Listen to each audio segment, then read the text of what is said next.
Ayan guys, every morning kailangan nilakad yung asong alaga. Gaya nito oh. Nilalakad namin. Ganito yung work ng isang domestic helper dito sa Hong Kong. Pag may mga alaga, yun, mayroong time silang sinusunod na ilalabas yung mga alaga nila. Kailangan na lang i-walking yung ano nila, yung alaga nilang aso. Mayroong mga time na sinusunod, may schedule, diba? Every morning and afternoon kailangan maiikot nila yan, walking yung aso, parang pinaka-exercise ng aso. So kaya pag may alagang aso, yun, isa pa yan sa responsibilidad ng isang domestic helper.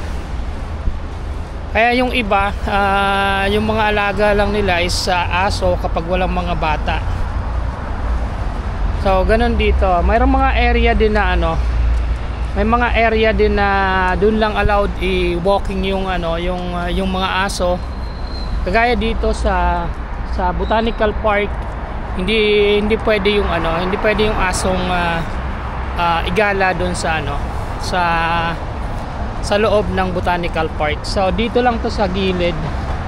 Mayroon lang talaga silang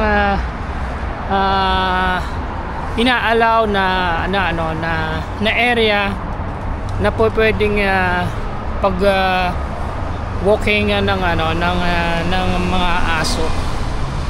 Kaya minsan ang dami rito mga kababayan natin na nag-iikot din ng nagwo-walking din ng mga aso. Kasi isa 'yon sa mga responsibilidad ng na kailangan nilang gawin aside sa mga gawaing bahay. Ayan, kaya wala akong amo, kaya sinamahan ko si Mrs. na andyan. Ako ngayon yung nagwo-walking na say hi ka naman dyan.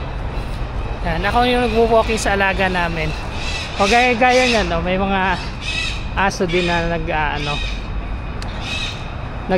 nagwo-walking din sila ng aso. Mga kababayan yan. Kababayan din natin. So every morning yan, and mayroon pa sa afternoon. Mayroon pa nga sa 3 times a day kailangan mong i-walk yung kailangan mong i-walk yung alaga mong aso.